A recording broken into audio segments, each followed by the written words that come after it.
Thanks for joining us for tonight's edition of Inside the Theorist Studio. Tonight's guest theorist is Walt Fisher, creator of the Narrative Paradigm. Thanks for being here, Walt. Thanks for having me. It's a pleasure. So I understand you created the Narrative Paradigm. Why don't you break it down for us? Yes, the Narrative Paradigm. It's more of a interpretive theory than a objective theory. So let's break it down. First, we have narration, which is symbolic actions that have sequence and meaning for those who live, create, or interpret them. Then we have paradigm, which is a conceptual framework, a universal model that calls for people to view events through a common interpretive lens. And we put both those together and we get the narrative paradigm, which is a theoretical framework that views narration as the basis of all human communication. So you're saying that people learn about life through stories and live according to what they learn from those stories? Yes, exactly. So why don't we talk about those 5 basic assumptions that you built the narrative paradigm on? Okay. Well, the first assumption is that people are essentially storytellers. The second assumption is that we make decisions on the basis of good reasons, which vary depending on the communication situation. The third assumption is that each individual's experience in terms of history, biography, culture, and character determine what we consider good reasons. The fourth assumption is that narrative rationality is determined by the narrative coherence and narrative fidelity of a story, which I'll get to in a minute.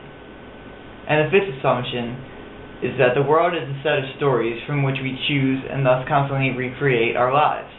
Basically, you're saying that individuals choose the values they agree with from stories and then live according to those values. Precisely. So I heard you have a way of evaluating the worth of stories when people hear them, and you call it narrative rationality, right? Yes. Narrative rationality is a way to evaluate the worth of stories based on the twin standards of narrative coherence and narrative fidelity. Firstly, narrative coherence basically it judges the truthfulness of a story. You know, like, does the story hang together? It's often judged by comparing it with other stories that deal with the same theme that, you may have heard previously in your life.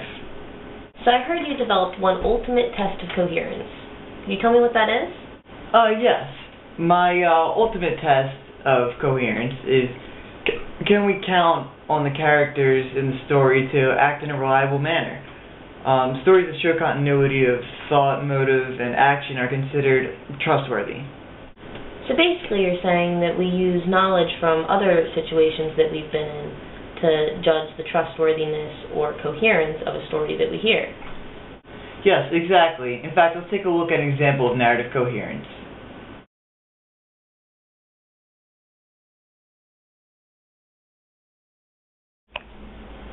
Hey, what's up? You eat too? Nah, I'm a vegetarian. You ate bacon yesterday.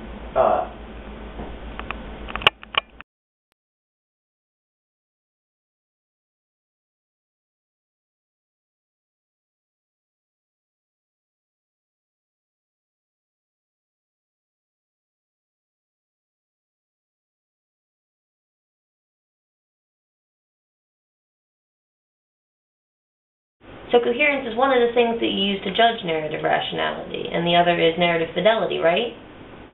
Yes. Narrative fidelity judges the values or humanity of the story. It has congruence between values embedded in a message and what listeners regard as truthful and humane. The story has to bring true to the audience and strike a responsive chord.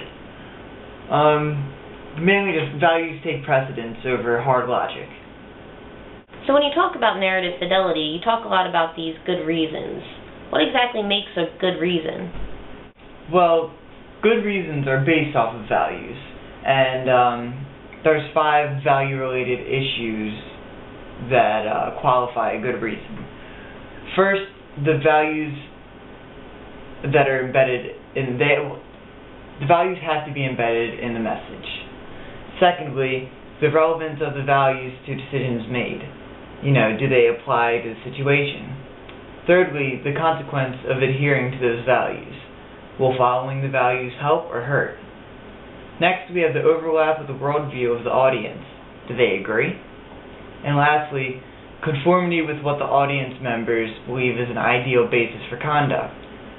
What are the best actions that can be taken, and does the audience agree? Oh, now I understand. Thanks for explaining it so well. Now why don't we take a look at an example of narrative fidelity in action.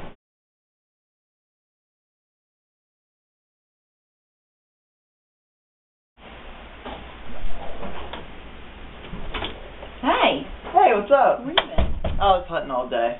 What? Did you get anything done? Just a few squirrels. No, not squirrels. Why? We used to have one. You and it was did? like part of the family. Oh, Don't want squirrels. I'm sorry, I never thought about it like that. Alright, I won't kill any more squirrels. Thank you.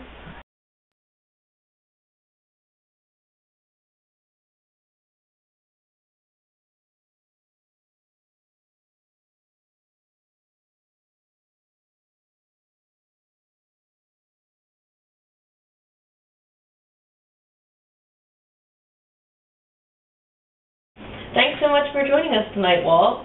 Surely. It was a pleasure having you. Oh, the pleasure's been all mine. Thanks for joining us for tonight's edition of Inside the Theorist Studio with Walt Fisher. Goodbye now.